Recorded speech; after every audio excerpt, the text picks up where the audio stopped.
Tão certo como vive o Senhor, Deus de Israel, presta atenção nessa frase, perante cuja face estou.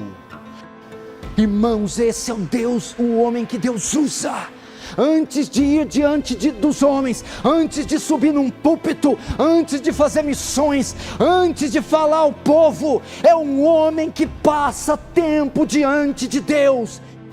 Homens de Deus são homens que se põem de joelhos, homens de oração. O que aconteceu com a oração nesse século?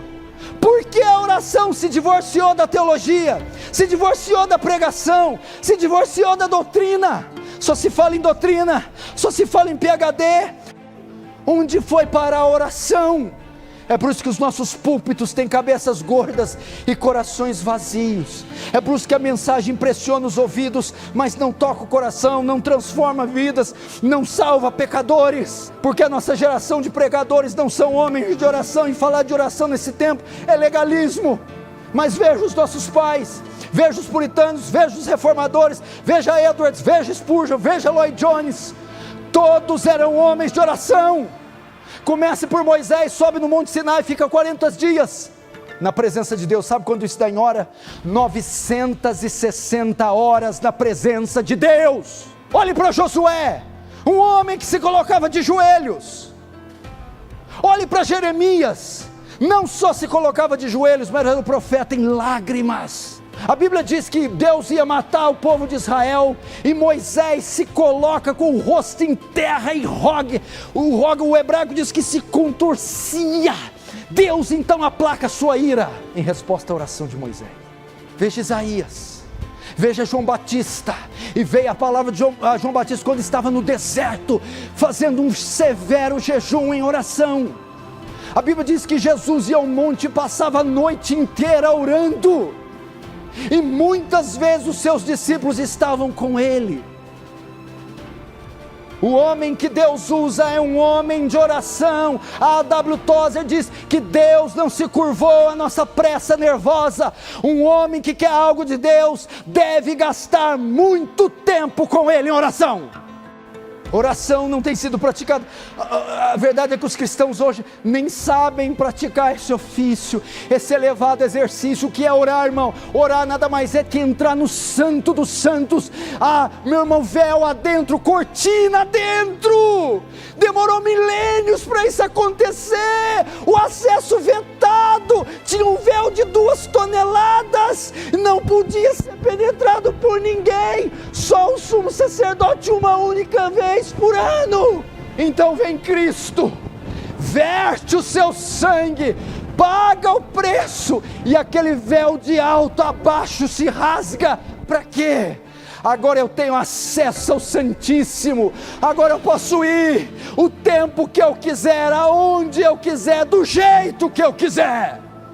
Veja, Martim Lutero, antes de comparecer diante da dieta de Worms, era onde ia se decidir, o julgamento ele ia ser feito, se ele revogaria ou não os seus escritos, as suas teses.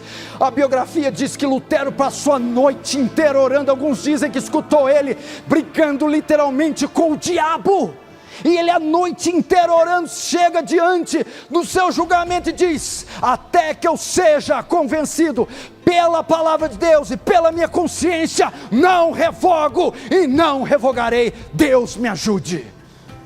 A noite inteira orando. John Knox, o reformador escocês, meu irmão, meu Deus do céu, meu irmão, quando a Inglaterra estava em guerra com a Escócia, a rainha da Inglaterra diz: eu não temo os exércitos escoceses, eu temo as orações de John Knox.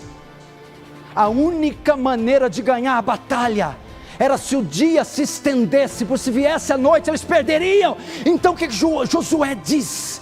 Lua, pare-se em Aijalon, sol detém-se em Gibeão, e o dia se estende quase 24 horas, e o texto diz: nunca houve um período assim na terra, que Deus tenha atendido assim um homem. Meu Deus do céu, quantos de vocês têm coragem de dizer: dá-me as almas de Franca, senão eu morro? John Knox orou: dá-me as almas da Escócia, senão eu morro. David Brainerd dizia: me regozijo na minha necessidade de comer ou vestir, contanto que me dê almas, viverei. Dá almas, porque sem almas eu não posso viver. Hudson Taylor dizia: se eu tivesse 100 vidas, daria todas para a China. A biografia diz que o sol nunca nascia, meu Deus, sem que Hudson Taylor tivesse de joelhos. Susanna Wesley tinha 11 filhos, mas encontrava tempo para se trancar no quarto e passar pelo menos 1 hora em oração com o Senhor. Vamos orar. Todos os evangelistas, homens de Deus que eu conheço, todos os missionários, todos os pregadores, eram homens de oração, todos eles. Savonarola, Lutero, Calvino, Zwinglio, Dwight Lyman Moody, Dave Livingstone, David Brainerd.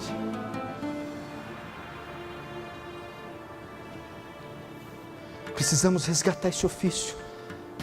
Vem cá, me diga uma coisa: você precisa de algum PhD para orar? Você precisa de diploma? Você precisa de família? Você precisa de beleza? O que você precisa de orar? Você não tem diploma, você não tem dinheiro, você não tem recursos, mas você sabe se colocar de joelhos. É uma prática, meu irmão, tão fácil que até uma criança pode exercitar, meu irmão. A terra está para conhecer uma igreja que se colocar de joelhos. Não há demônios, não há potestades que resistem uma igreja que ora, uma mulher que clama e chora pelos filhos. O que o teu quarto é? Sala de pornografia? Lanchonete, onde há farelos de lanche para todo lado? Tenda dos preguiçosos, onde você passa 8, 10, 12 horas? O que é? Ou é um santuário? Ou é um tabernáculo?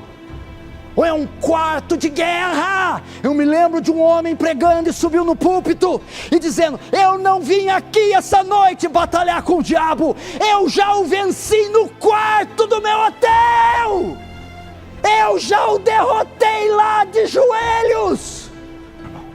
Eu estou falando do homem que Deus usa. Olha o termo que é usado por eles: o Deus perante cuja face estou. Eu ando com Deus, eu caminho com Deus, eu estou continuamente frente à sua face. Você sabe o que quer dizer a palavra serafins? Serafins é aqueles que ardem em chamas. Serafim é o nome de um grupo, de uma categoria de anjos. Por que tem esse nome, ardem em chamas? Por causa da proximidade que eles têm de Deus. Eles estão tão próximos de Deus que aquele fogo, aquela luz não é deles. Aquela luz é reflexo da glória de Deus. Nós temos que ser como serafins, passar tanto tempo diante de Deus, a arder da sua presença, a nos inflamar da sua glória. Pastor, mas não está tudo nos decretos divinos, na soberania? Deus não move tudo conforme o seu beneplácito, a sua vontade? Claro, a oração está dentro dos decretos divinos. Deus cumpre os seus decretos através da oração. Jovens, e vocês? Vocês vão ser a geração Y. Será possível que vocês serão PhDs em mídias sociais? Será que vocês se empanturrarão de eletrônicos? Vocês não têm vergonha de Daniel na Babilônia com 16 anos? Botou o império de joelhos? Você não tem vergonha de Sadraque, Mesaque e Abednego?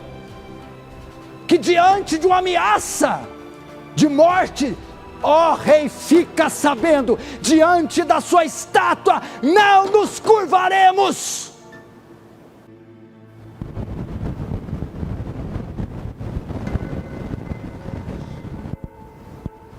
Let's pray, my brother.